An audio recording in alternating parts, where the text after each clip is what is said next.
All right, for today's explainer, we are going to dive deep into a word you probably use every single day without even thinking about it. It's only 3 letters long, but believe me, it is packed with so much power and history and meaning. That word is arm. So that brings us to the big question. How much meaning can one simple word really hold?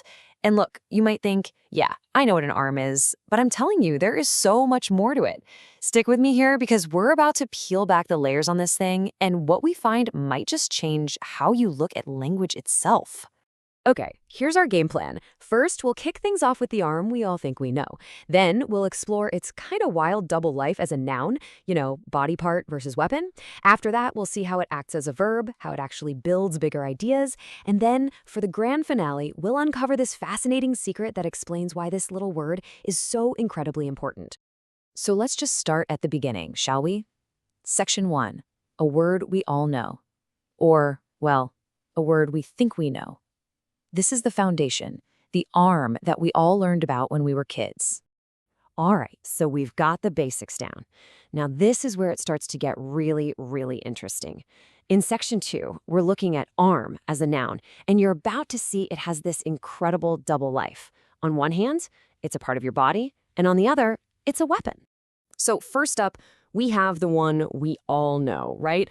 The arm you point to on your body. It's your upper limb, goes from your shoulder down to your wrist. Super simple, totally familiar.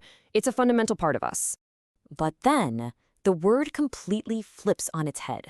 Notice that this second definition, arms, and it's almost always plural, means a weapon. Just think about that for a second. We went from a part of our own body to an object used for fighting. That is a huge leap in meaning, all from the same little root word. And this really spells it out perfectly. You've got the limb, it's part of you, it's singular, an arm.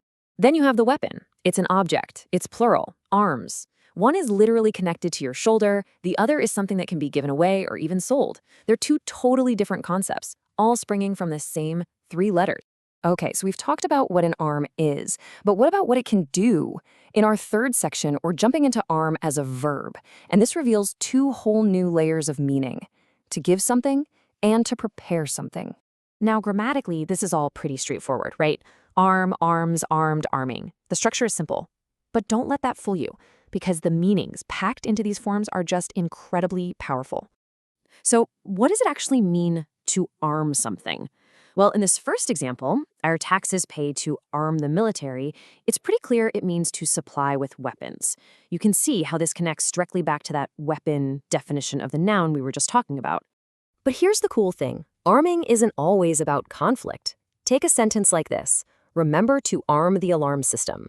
Here, it has absolutely nothing to do with weapons. It just means to prepare something, to activate it, to get it ready for action. It's all about readiness.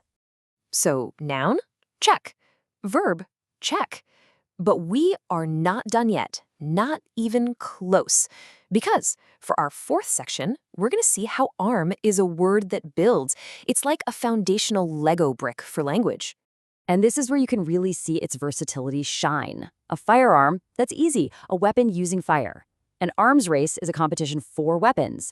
Even something like a coat of arms goes back to the idea of armor worn on the battlefield. And then, of course, you have an idiom like an arm and a leg, which is just such a powerful way to say something is expensive by reminding us how valuable our own limbs are. It's just amazing how this one root word can branch out like this. Okay, so we've seen how flexible and powerful this tiny word is, but that kind of leads to a bigger question, right? Why? Why this word?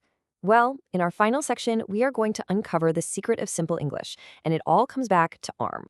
And here it is. This is the secret. Arm is on the Basic English 850 list.